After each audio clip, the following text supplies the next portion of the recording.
It is the Riot Podcast. This is the Wednesday, June 14th edition. If you've got AI in your office, artificial intelligence that you work with, you better watch out.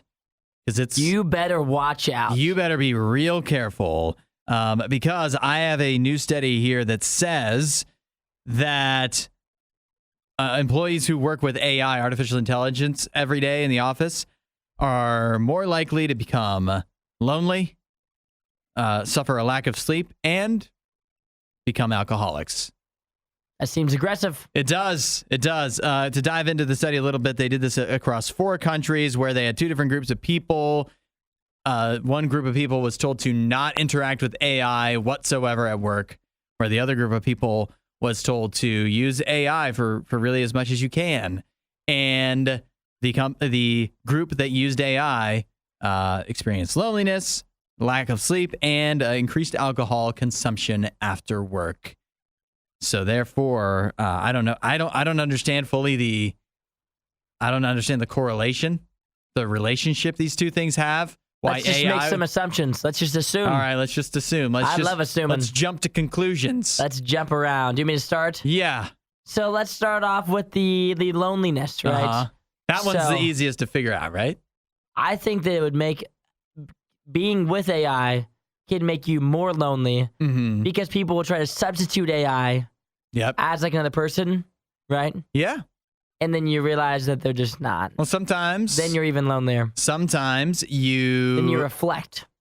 You're like, I'm really talking to a robot. Yeah, right. Well, think about this too. Sometimes we don't realize this, but you have a work conversation. Hey, I need to ask you, did you get that report done? And then it turns into, how was your weekend? Oh, how are the family? Whatever. And you have a little small talk conversation, but that's a human thing to do. You don't do that with an AI. If you ask the AI, file this report for me, and it says, yes, sir, and then that's it. That's the end of it. That doesn't ask you about your family. It doesn't, how was the graduation over the weekend? None of that. What do you got planned for Father's Day? None of that. So that one is easy to explain, the loneliness. But what about the sleeplessness and the alcoholism? See, I think the alcoholism is an easy one too. Okay. Because that one out for because me. the AI is so efficient. Uh-huh. Because they're just doing all your work for you. Yeah. The people are just getting drunk on the job. People are just getting drunk when they get home from work. Maybe they're working from home. Uh-huh. And they're like, the AI's got it. I can just type in a ChatGPT. Yeah. So that's what I'm thinking. People are getting drunk on the job. I guess that could be. I don't know if I have a better explanation. That's what I was thinking. But what about the sleeplessness? You think you'd have more? You think you might get better sleep? Everything at work is taken care of. I can just get some rest knowing that tomorrow my problems will be dealt with by an AI. I would think you'd sleep better. Well, there's only one thing. I'm going to just go ahead and just toss something out there. Okay, yeah. Again. There's only one way that I think that I have trouble falling asleep, right? Okay. And that's if I'm looking at a screen late at night. So maybe these people were messaging their AI coworker, sweet nothings late at night. Do you think so? And it was just, they were staying up too late texting them. Because they were lonely. Yeah, because they were so lonely. They wanted some connection. They just went back to the chat GPT. The people that are instructing me to do the survey said I should use AI for everything. Exactly. For as much as I can, and that includes pillow talk. That's what I'm thinking. So maybe late at night they were just typing along. Yeah. Spending a little bit too much time, keeping them up. And so that's what my answers are. Yeah. Lonely, sleepless, and the alcoholism. Boom, bing, bang. The results of the survey, of this study, I should say, are scientific, are explanations for why the results are the results. Very much not. But yeah, they're just theories. Just theories that we've thrown out. Yeah, makes sense. Hypotheses. And so do with them what you will. Coming up in the show today, we have Would You Rather Wednesday. We also ask your best excuses for getting out of stuff you don't want to do. Some great ones in there.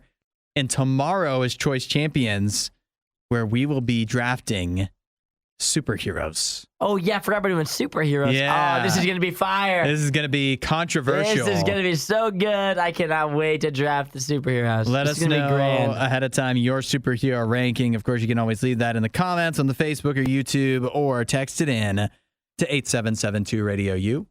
Before we close it out, something we didn't talk about at all today. What's that? And we probably should wish the people.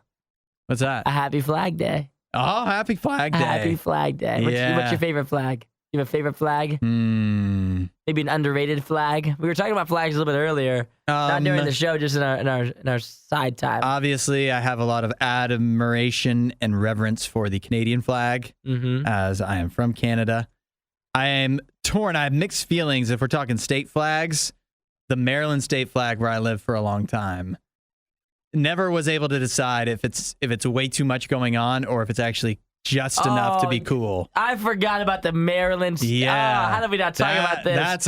That's a controversial Maryland has the worst state flag. Are you? No way. Yes. Because Maryland people are so obsessed with it. They do love it because it's unique. It's fun. They love it. It's like if you go to Maryland, like their whole uniform for football is that Maryland state flag. It's crazy. But think about it. There's 38 states that all have the same flag, basically, to me.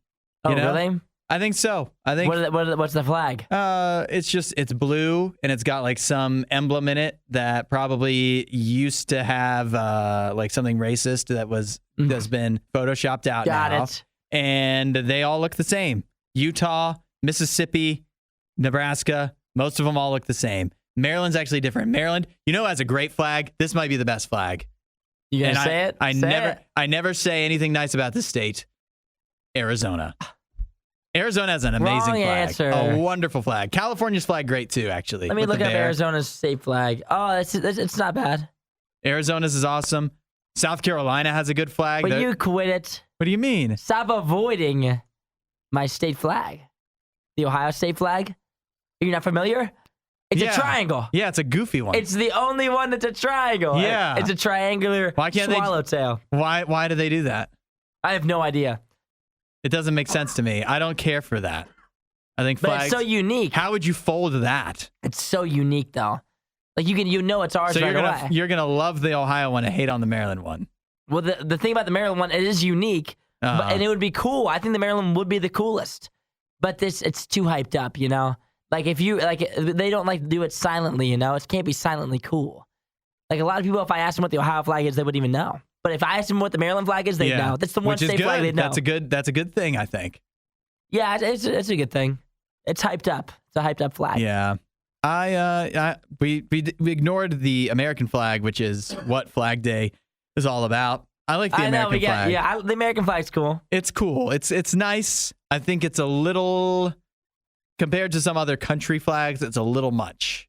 A little much going on. A bit much. But I still enjoy it. I like it's a good still simple nice. flag. I do. Maybe I feel the same about the American flag as you maybe do about the Maryland flag, where it's just it's a good flag. It's just hyped. But it's just you see it so much, especially now as we're 3 weeks away from July 4th. Oh yeah, when you talk to people in other countries, they're like, I feel like everybody in the U.S. probably just has like a U.S. flag. Yeah. That they just fly outside of their house every day. I don't think other countries do that. Yeah. It's just at soccer games they just wear the flag as like a cape. But yeah, so we have a little bit too much. Yeah, we're prideful. We do go wild with it. We do. We're prideful players. But if you got it, flaunt it. Happy Flag Day. Happy Flag Day. Celebrate. However you celebrate Flag Day, celebrate. And we'll catch you next time. See you guys. Disinformation, mispronunciations, bad impressions. That's Hudson. This is The Riot on RadioU. Congratulations to the Vegas Golden Knights last night. They won the Stanley Cup, the championship of hockey. They got the big win last night, which is crazy because they are a team that just joined. They're a brand new team. They're not the newest team in the NHL anymore, but they only entered the league a few years ago, and they've already won a championship. If that happened in, let's say, football, if they added a new team this year in the NFL, and then like 5 years from now they won the championship, how would that bother you, do you think? I mean, obviously, yes. I mean, this is they've been in the league for 5 years now. 5 years, yeah. And they've been in the Stanley Cup final twice. Uh-huh. They were in it their first year, correct? Yeah. And then this year. Yep. Very impressive. It's impressive, but it's also annoying, isn't it? Depending on how, it's very annoying. Depending on how the team was assembled would determine. I mean, it was fair. Everything about what they've done is fair, above board. It's not even like they have, like they have a reputation of being like, well, they skirt the rules or whatever. They just really were smart when they did the expansion draft and everything, and that's why they were able to make the finals the first year. They're very savvy in that way. However, especially when you're like me, a fan of the Buffalo Sabres, and like for you, you're a fan of the Cleveland Browns, a long-suffering franchise, no championships to speak of. You could also have said the Blue Jackets as well. The Blue Jackets, that's right. Pretty relevant. And hardly any success to speak of, and then a team just pops in and nearly immediately wins a championship. It does hurt, particularly for me because, as I said, a Buffalo Sabres fan, one of the best players on the Vegas Golden Knights last night and through this season. His name is Jack Eichel. Don't know if you've heard of him. 3 assists in the win. He was on the Buffalo Sabres. He was drafted very highly, supposed to be take the team to this very championship. And during his time in Buffalo, frequently injured. He had like one really good season, signed a massive contract. He was supposed to stay around for like a decade. And then shortly after signing that contract, threw a temper tantrum, ran his way out of town to Vegas. Seems like he made a good choice. Yeah, apparently. But all that said, typically I would watch the Stanley Cup final when I know that the championship's going to be handed out because I love seeing it's just the best ceremony, the best trophy. All the goodness, yep. Even if it's two teams I don't care about. However, I made a point to not watch last night because I didn't want to see him. Even though there's a lot of players on Vegas that I do like. I'm glad they won. Didn't want to see him lifting that trophy. Oh, so you're jealous. Yeah, can you think of anybody like that? That I wouldn't want to see lifting a trophy? Yeah, like if the Super Bowl, let's say the Super Bowl was happening, is there anybody, or maybe college football championship, because I know those are big for you, where there's somebody you hate so much, a team or a player you hate so much, a coach even, where you're like, I don't want to watch the championship because I don't want to see them if they win. See, I would say for me, NFL-wise, it's not like any certain players, but it would just be the Pittsburgh Steelers. Okay. There's no way I want to see them lifting the trophy. You've missed a lot of Super Bowls then. Yeah, there's no way I want to see them lifting the trophy. I'd say I haven't actually missed very many because in my lifetime there hasn't been very many. It's been a while. I mean, back in the 70s, if I was alive, I guess so. And old Aaron Rodgers helped you out there. Yeah, it was grand. A few years back. And then NBA-wise, if I had to pick somebody, I just do not like Kevin Durant. So whatever team he's on, I'm against Kevin Durant. I'm a Kevin Durant hater. So I would not want to see him lifting the trophy as well. But other than that, that's pretty much it. I'm not a huge hater. You're not a big hater? I'm not a big hater. In college football, do you... I don't mind. Even if Michigan was to go on and win? It's fine. It's a real possibility. Yeah, for me, yet again, and in college football, it's so hard to do it. So I think if you can do it, like Georgia, Alabama, whatever, Ohio State's there every year, so I don't feel bad when somebody else wins it. Yeah, I guess a lot of times, too, sometimes it's just over so early that you can watch the game and be excited, but not actually watch the ceremony. You can tune out way before that. And by the time that the ceremony is going on, it's way past my bedtime anyway. These championship games start at like 9 o'clock. That's a great point. You won't hear a show like this anywhere else. And that's probably for the best. The Worst of the Riot. Radio U. A Chinese airline is getting some flack for its policy that is basically where they are telling flight attendants how much they're allowed to weigh. Interesting job requirement. They have a calculation set forth where, for example, if you are a flight attendant and you're 5'1" tall, you are required to stay around 105 pounds. That's pretty extreme, I would say. You have to be in good, 5'1", that's pretty short, but that's good. You have to be good shape to be not even good shape, pounds. Just like skinny. Yeah, that's right. And then obviously it goes up from there. But if you wind up getting out of your poundage range, your weight range, you are subject to consequences, such as monthly monitoring and reviews, and you can even be grounded from air travel for 30 days. And during your suspension, you'd be expected to adhere to a weight reduction plan. Oh, weight loss plan. Yeah. I don't know if they take care of, like, what do they give you? Ozempic? If you wind up getting to, if you're grounded for 30 days? There's some sort of, like, calorie intake meal plan or something is what they set up for them. Okay, that's a little wild. But if they're providing it, that's not. At least they're trying. Yeah, they are trying. What do you make of it? I mean, that's pretty. It's not completely unusual to have like physical requirements for certain jobs, right? Yeah, I think so. But having to weigh in at work. Is that too extreme? It's tough to say because they are on a plane. So on the plane, there's been like different like weight things as of late. Yeah. Where even passengers have been being weighed, right? To try to even it out. Well, that makes sense from flight to flight, right? Yeah, exactly. And so I think it would make sense for the flight attendants to be like smaller people. Okay. Because you're on a plane. It's a small area. It's a small area. You got to squeeze through those aisles. And we've seen people also complaining about that planes are just not designed for people that are a little larger. You're trying to squeeze through. For a normal sized person trying to squeeze through the aisle, it's not easy. Yeah. So if you're like a flight attendant doing that time after time. Yeah, they're going like as tiny as possible, I guess, which makes sense, I guess. Even when I walk through the aisles, I'm not a big person whatsoever. But I mean, if you're on a plane, you just feel cramped as is. Right. And so if someone's going to be on there the whole time, I don't think it's a bad idea for them to be the smallest person possible. I think there's a lot of reasons that you could justify this, but I also think when you really think about the truth of it and think that that the truth is if they have a bunch of heavy flight attendants, that means they can put less people on the plane, less passengers, which costs them money. And I feel like that's really what it probably, the cynical side of me assumes that it comes down to. It's not for anybody's real safety per se. No. It's just so that they can make sure that they can get as much money as possible. All the seats. Yeah.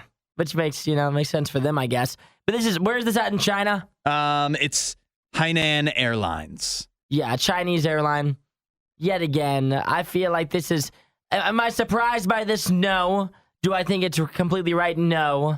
But I think there's parts of it that make sense. Yes. Yeah. I mean, I can't get upset that I'm not allowed to be a pilot because my eyes are too bad. Yeah. But that's not in my control. You have at least I think what's weird is like the whole if you go over. Yeah. Like there shouldn't be like if you were supposed to be 105 pounds and you're 110. Like really? And how often do you have to weigh in? Yeah, exactly. That's the part that's a little bit crazy. Like I think once you get hired, you're just good.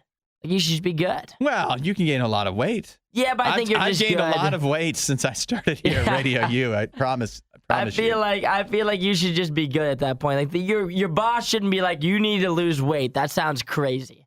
Can you imagine our boss coming down here and being like, you guys are looking a little thick. You're looking a little thick behind that camera. Even if he came back and said, our boss came and said, you got to shave off your beard or something. That would be crazy. Yeah, that'd be a crazy thing. So forget about losing weight. So yeah, it's extreme. You can understand parts of it, but it definitely feels like they go a little too far.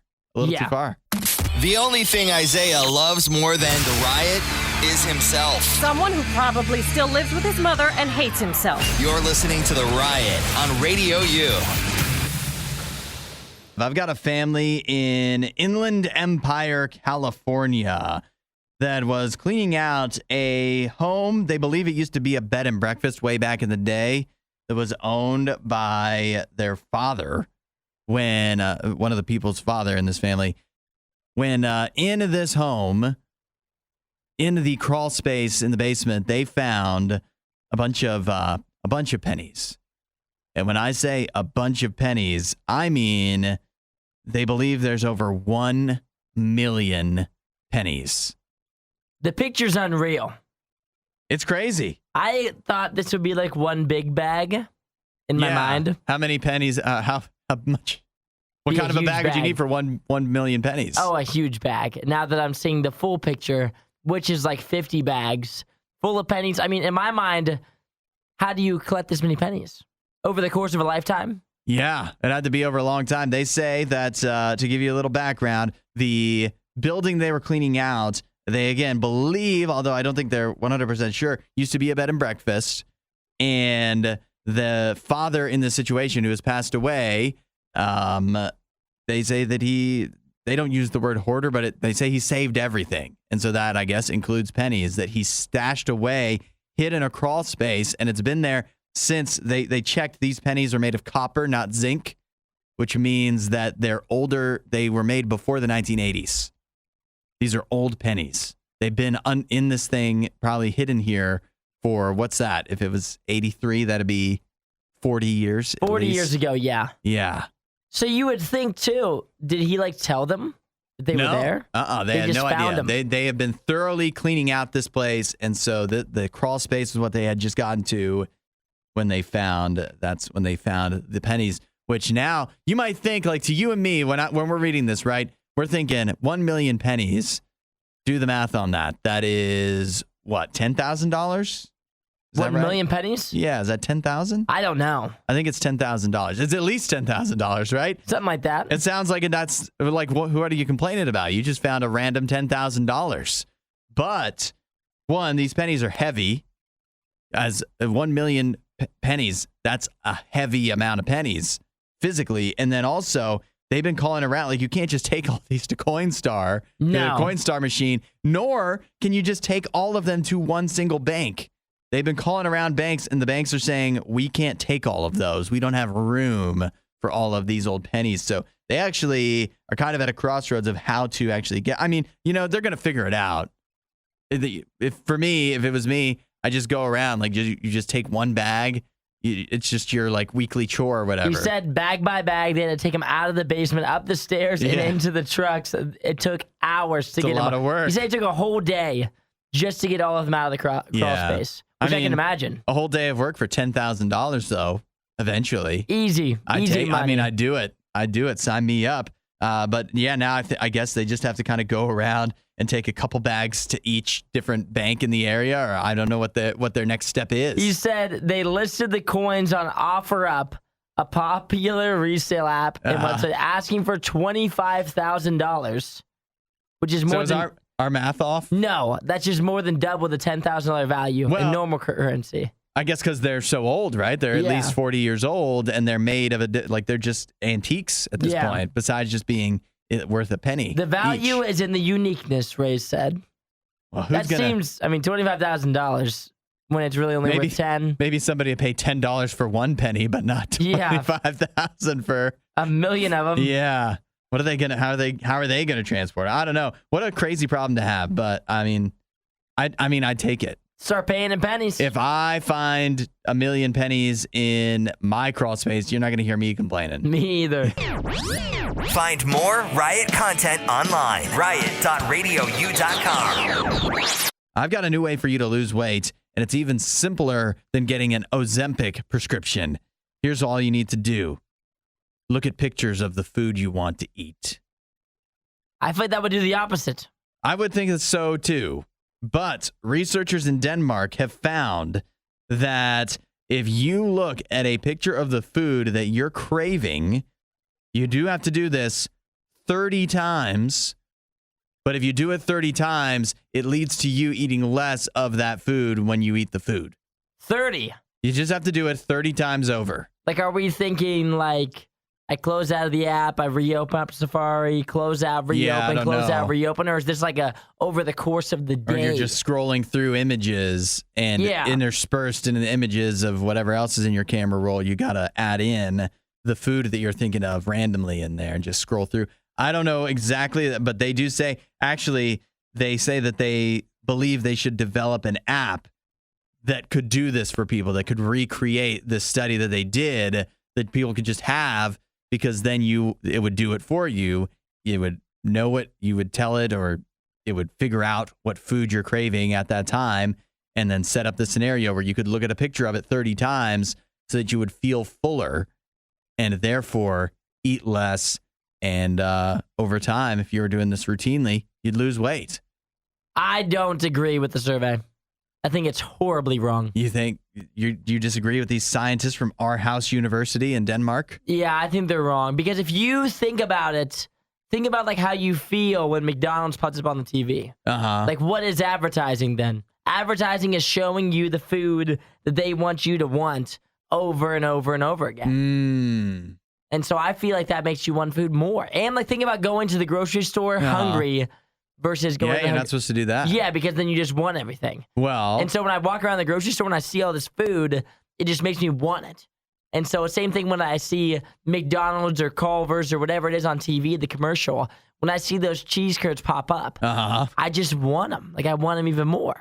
But maybe that's because you're not seeing it 30 times over. And I feel that what they are proposing here is not that it makes you not want it anymore. It just makes you, if you look at it a bunch of times over and then go ahead and eat it, you need less to feel satisfied by it. Because the picture, you would think, to me, seeing the picture over and over again would make your mouth water more, make you want it even more.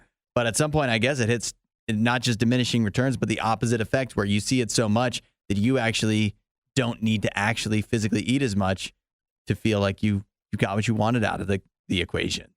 So interesting. I mean, that's what they say. I hope it's true. I guess we'll have to test it out. But I mean, my instinct is the same as yours, that when like we have a staff lunch and I start looking at the menu of places days before we go, I don't think I eat less when I finally get there. That's what I'm thinking. Yeah. Like, if I go to McDonald's, like, I'm eating the same amount no matter what. Like, there's not a time that I'm like, actually, I'm full. Yeah. Like, I'm not going to finish this McDouble. All of a sudden, I feel stuffed. If anything, maybe this just teaches McDonald's that they need to limit their commercials to less than 30 per football game. Add a little riot to your Instagram feed. Follow @RadioU Official. The Riot. Radio U. Now, vacations are supposed to be relaxing, right? Yes. So why is it that so many couples fight on vacation? It's a stressful thing. A lot of pressure. Some people can't handle it. What do you think it is that makes couples fight? What is the top subject that brings couples to fights on vacation? Fights on vacation. I don't know. I feel like maybe kids. Kids? Kids, that makes sense to me, right? Trying to figure out what to do, making plans. And whatever you plan, the kids probably aren't pleased with it. And if you try to plan, your wife's not going to be pleased with it either. Somebody's going to be upset if you've got more than two people involved. Yes. That's for sure. I actually have here a survey that says one of the top things that couples fight about on vacation, 54% of couples say that they fought over working too much on vacation. Ooh, work is stressful. Yeah. That makes sense. I could see that happening. I think that's a reasonable thing to fight about. You're out on some kind of nice trip with your sweetheart, and one of the two of you just can't leave work at work. You can't just relax. It's stressing you out. Yeah, because the other person wants to spend time with you, and you just won't stop working. Put your phone down. And it's probably making the person who's working upset too, and then it makes their spouse upset. They're like, well, you're all upset because you're over here working on your phone, and you can't put your phone down, and now you're all stressed out about it when I don't want you working in the first place. And then, I can imagine the fights incurring. Or this is a great phrase. 47% of people who do report working on vacation say that the reason they do it is because they're, quote, putting out fires. At work? Yeah. That's, like if it wasn't for them, then the whole office would burn to the ground. Yep. Everything would grind to a halt. That's how vital they are. And so they can't even stop working on vacation because people would just be screwing stuff up while they were away. I have no issue not working on vacation. Yeah, same here. I've never had a time on vacation where I've ever even considered working. Not even a little bit. Yeah, and this is a thing that I always say when I go on vacation is once you go on vacation, the fires at work, not your problem. What about when you get back? Unless the whole business is going to go out of business and you're going to lose a job, don't worry about it. How vital could I really be? Yeah. You know? Oh, so sales slumped in the third quarter? That's not somebody else's problem. If you can't go on vacation without sales slumping, then the company needs to restructure a little bit. I would say so. To me, needs to do some hiring or something. Yeah, do something. I would think so. So for me personally, I have no issues leaving work at work. But yet again, vacation can be a stressful time for people, especially if you're a couple. Couple arguments on vacation. We've all had them, and it's just one of those things that you try to get over them as quickly as possible so it doesn't ruin the vacay. I'm a massive proponent. Leave your work behind when you go on vacation. Don't even check your work email. If somebody calls you, then maybe answer it. But other than that, just leave it alone. Is there anything else you can think of, like a top subject to fight about on vacation? If you're a couple? I don't know. The only time I've ever gotten in a fight on vacation was over groceries. So clearly, you can fight over anything on vacation. You can fight over anything, anywhere, anytime, actually. If you're just in the mood for a fight. You can find it. And like little sleep, stress, things like that go into it. If you're driving there, that's what happened with me. Yeah. I drove the entire way. It was like a 12-hour drive. We got there, immediately went to the grocery store, and just all kinds of havoc ensued, and I got in trouble. That's Shocker. that's what I would think is the top thing people fight about. Driving? Is the driving while you're actually on the road. We're not sure who behaves worse, the Riot or their dogs. I don't even know how to behave like a real human being. The Riot, RadioU. Crazy how you can just paralyze yourself asking what ifs. You know, there's so many what ifs. What if just simply you go to the pizza place and they mess up your order? What if? And then you start pre-preparing for that, being upset about stuff that may never even happen. Oh, I'm not much of a worrier. You're not a worrier? I do a pretty good job of eliminating what ifs in my life. It's been something that I've done for years. It's one of my go-tos. So you ever think about this? Like you do a job interview, you don't ask yourself all of the what ifs that they might ask you. Well, everybody goes through that. Yeah, like that's preparation. And but I don't know if when I've done that in the past, if I'm preparing myself more or just making myself worry. Well, you know what I mean? Yeah, that's what what ifs are. Like if you go through a million what ifs every day, then you're just gonna crawl through life for sure. You're gonna crawl. You're gonna struggle. You're gonna be stressed out over nothing. Yeah. And then guess what? None of those things ever end up even happening. And so for me, yet again, not a thing that I do. What ifs? Not a thing. Yeah. The return on investment, the ROI of what ifs, is not good. It's not good because maybe you catch one what if ahead of time, but it doesn't make up for all of the hundreds of what ifs that you ask yourself you waste your time worrying about. So you know what you need to do is stop worrying about the what ifs. And the best way to do that is know that you're covered no matter what ifs come your way. And that's by having a relationship with Jesus, because he's got you covered no matter what crazy what ifs. Because let's be honest, so many of the what ifs that come along, the things that you wouldn't even been prepared, been able to dream up the what if scenarios that have actually come through in your life. But God did. Jesus knew it was coming. He's got you covered through all of the what ifs of life. And all you need to do is start talking to him. Say, hey, Jesus, I want to be covered. I don't want to have to spend my time worrying. I want to let you worry about these problems for me because I know you can handle them. Start talking to God. If you want to know more, go to radiou.com/free gift. Add a little Riot to your Instagram feed. Follow @RadioU Official. The Riot. RadioU. Our question today coming to us from Zeke, who asked, would you rather go backstage at a concert for one band or for one night, or would you rather go to a music festival with bands you really like, bands and artists you really like for several days, and of course doing both with your best friend? 8772 Radio U to share your thoughts. I'll tell you, I'm a backstage guy, and Dee is with me. Dee says that she'd definitely go backstage at a concert. She's done music festivals and been backstage, and she likes being backstage because less crowds. A little more room back there, Yeah, a little roomier. So that is something that didn't even come into my thought process of why I would choose backstage, but it is it is a positive. It's definitely a pro. Oh, for sure. Having lots of space to move around, people sweating and BO all over you. That's definitely a positive. That's a positive. Yes, I agree. But I'm seeing Tim and Regina both texted in on your side at 8772 Radio U saying that they'd rather do the music festivals. For Regina, she says if you go to a music festival year after year, especially if it's a smaller one, it's basically like you're going to a family reunion because you make more friends. You even get to know the bands and stuff that are there every year. So she's on your side.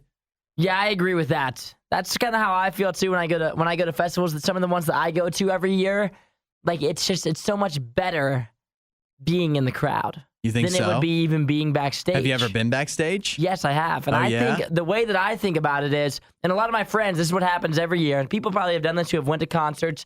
People, if you go to festivals, for one of the days, maybe you get like the upgraded ticket, like the gold circle, you're right up by stage. Yeah. But it's not as much fun going up there right near the stage as it is hanging out in the GA with all your buddies. If you go up there with maybe one friend or one or two friends, it's almost more fun just hanging out with the masses in the back of the GA regular people. At least that's how it is for me. Because I like to, when the music's playing, I'm going crazy. So I'm in the back. I don't know. Maybe it's, I feel like I've felt this way for a long time, that going backstage for me, going to festivals, that's just old hat. I've been to a lot of festivals. I enjoy them. It's not like I dislike festivals, but if you're giving me the option, if it's somebody I really care about, I'd rather go backstage for their show than see them at a festival, because going backstage, that's not just a fun time. That's an experience that you can relay. You're not going to... You remember. Years from now, you wouldn't tell somebody, I went to Bonnaroo, years 7 years ago. But if you saw somebody really cool backstage, if you saw Skillet backstage or NF, I was backstage for NF 7 years ago. That'd be a great story. It'd be a fantastic story. Some much better picks for the socials. And that's especially if it's you and a best friend or you as a significant other, that's something you can share. That's a real experience you can share. Just the two of you, a special experience. See, but I also think that if you're going backstage, and this is the realistic part of it, you're going backstage at any concert for any artist. They've probably been on tour for months, whatever it is. They're preparing for their set or what they're about to go on, right? And what is it? The people just hanging out there on their phones, chilling out. In the getting back. ready in the back. I feel like going backstage is maybe there's going to be some snacks. They might have some crackers for you. But at the same time, it's and then you're just there. You're there. And it's what depends on what the experience is. Am I hanging out with the artist for 24 hours? Then that's cool. Yeah. If I'm getting a picture with him and then he's over there doing me. I'm all right, what is this? Is this cool or not? Would I rather be out for a whole weekend with my friends? I think I would. Than getting that one-time photo, move along. Max says he's going off the board. He said he'd rather be in the sound booth mixing. Oh, he's just mixing it now. That's one way to do it. He is the artist. Well, yeah, that's right. You can go see him. Ryan says he'd rather go to a festival because he's never been to one. Ryan, you need to go to one. Ryan. Life-changing. You'd enjoy it. I'll tell you the other thing I like about backstage, and in the times I've been backstage before, the artist didn't care about me at all. I don't even know if we talked. I don't know if I shook their hand, anything when they were exiting. But you're making a compelling argument here. But I also appreciate being able to. You get a different experience if you really care about the music and the performance of it.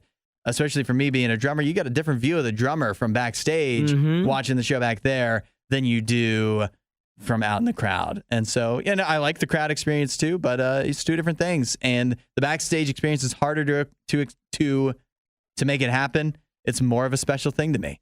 Yeah, I get that. Festivals happen all the time. Backstage, it's a few times in a lifetime experience. There's only so many times in your life that someone pretends to care about you for more than 30 seconds. And that's one of those times.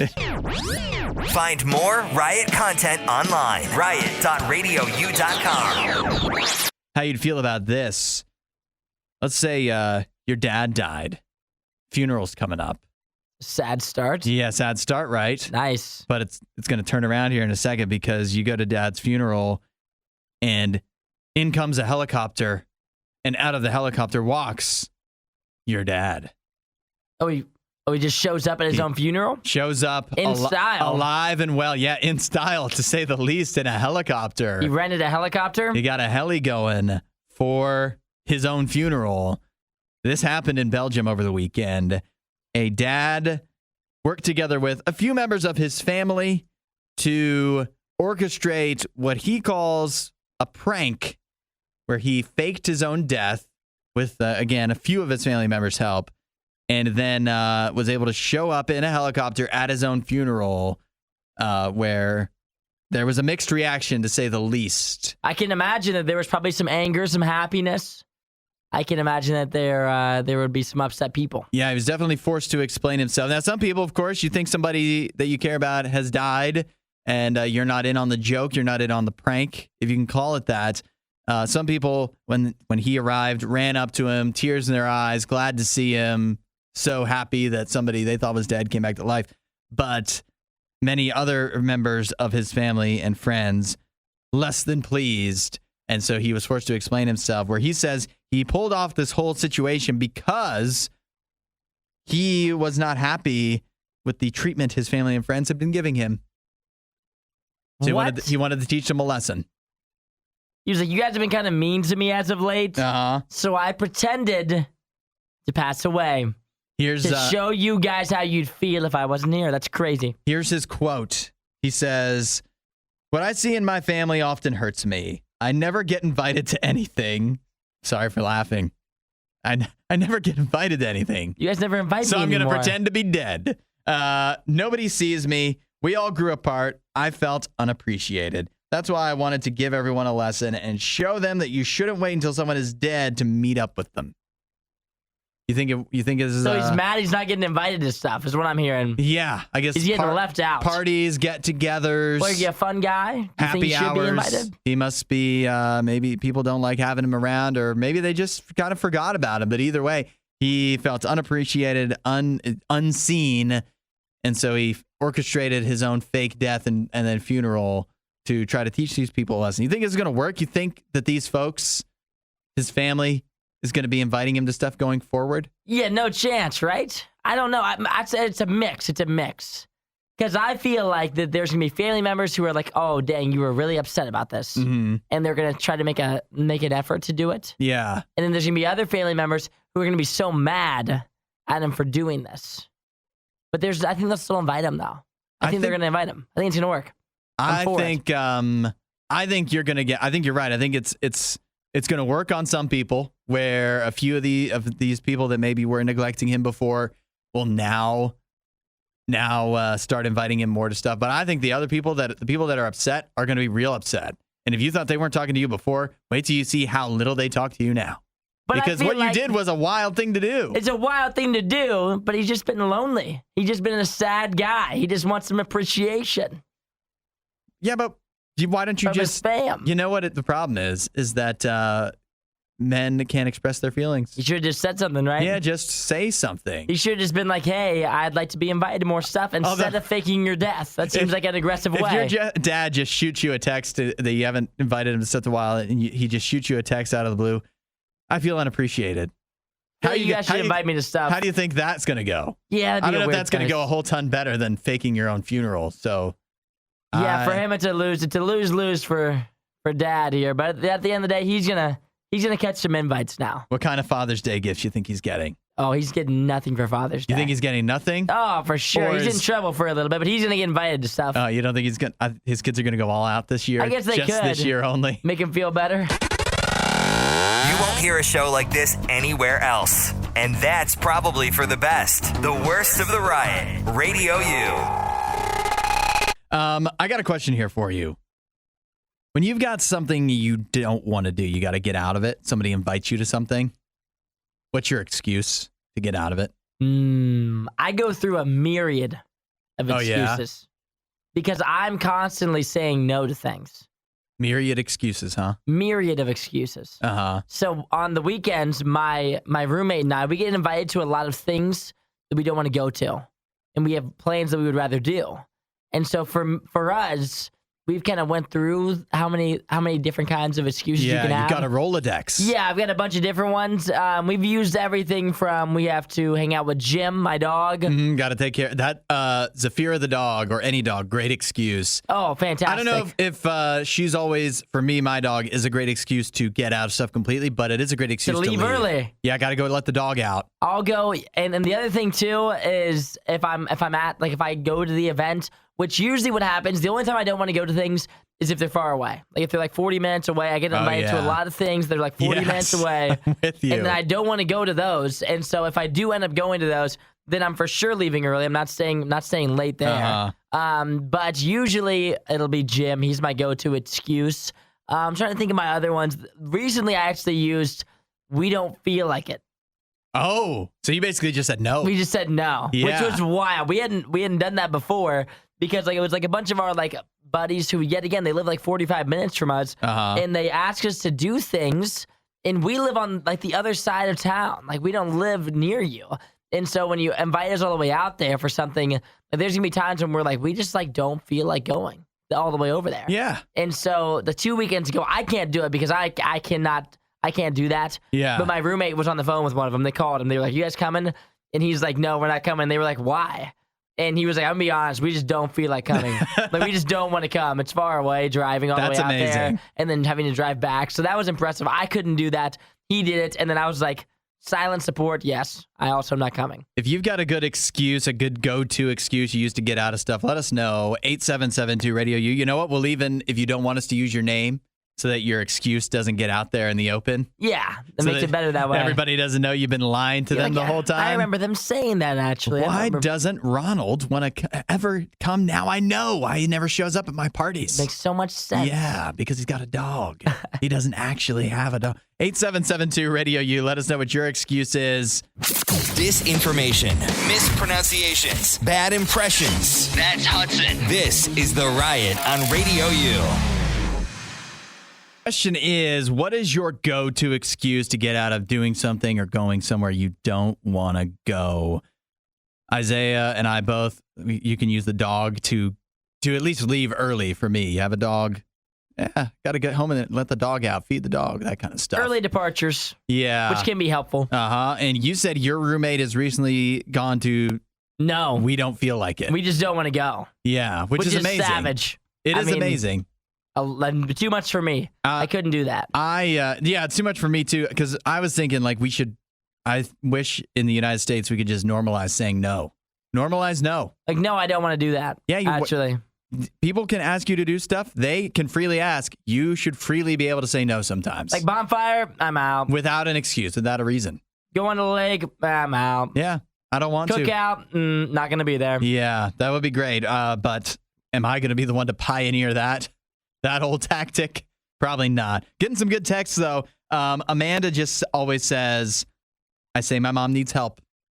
My mom needs my help. Smart. Who's going to question that? No one's going to question that. You'd be like, can't you? Especially if you're quick with it. Yeah. I feel like that's like the most important thing. When somebody asks you to do something, you got to have your no prepared. Like if they're like, oh, yeah, I'm about to have people over later. You're like, oh my gosh, I'd love to, but I have to have my mom today. But if you say like, oh, okay, yeah. And then like 15 minutes later, you're like, yeah, so I'm supposed to help my mom with something. Does it depend though? Because if it's like sometimes if you take long enough, then it can be. Sometimes if you take too long, then it seems like you're making stuff up. Yeah. But sometimes if you take long enough, then it's like you genuinely checked and I have something. I guess it could be that way too. Which falls into what Dee texted in. She said this isn't for her, but her uncle was a pastor, and if he didn't want to do something, he had to move. He'd check his schedule, check his phone, whatever, and just say whatever it was. Oh, I have a funeral that day. But no one's going to question that. She says it worked even if it was months in advance. Oh, yeah. Which is crazy, but it works. And yeah, who's going to question that? Even if it was months in advance. They're like, okay, yeah, I get it. No worries.